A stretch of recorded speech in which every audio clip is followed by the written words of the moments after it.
বনানী কবরস্থানে বাবা সঙ্গীতজ্ঞ কমল দাশগুপ্তর কবরে চিরশায়িত হলেন পুত্র সঙ্গীত শিল্পী শাফিন আহমেদ। এ সময় উপস্থিত ছিলেন ভাই তাহসিন আহমেদ ও হামিন আহমেদ সহ স্বজন এবং মাইলসের সদস্যরা। 30 জুলাই মঙ্গলবার বিকেল 3টার দিকে তাকে সমাহিত করা হয়। শাফিন আহমেদের কবরের পাশেই মা কিংবদন্তি নজরুল শিল্পী ফিরোজা আহমেদ শায়িত আছেন।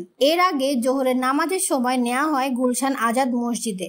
এখানে জানাজা ও সর্বস্তরে শ্রদ্ধা নিবেদন শেষে শাফিন আহমেদের নিথর দেহ নিয়ে যাওয়া হয় বনানী কবরস্থানে। মৃত্যুর 4 দিন পর সোমবার বিকেলে মাতৃভূমিতে পৌঁছায় শাফিন আহমেদের মরদেহ। উল্লেখ্য, যুক্তরাষ্ট্র প্রবাসীদের গান শোনাতে গত 9 জুলাই ঢাকা থেকে উড়ে গেছেন শাফিন আহমেদ। দ্বিতীয় কনসার্ট ছিল 20 জুলাই ভার্জিনিয়ায়।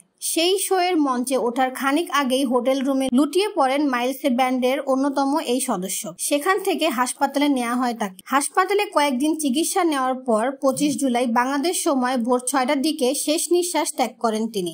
1 যুগেরও বেশি সময় ধরে হার্টের অসুখে ভুগছিলেন শাফিন আহমেদ। 1961 সালের 14 ফেব্রুয়ারি জন্মগ্রহণ করেন এই নন্দিত শিল্পী।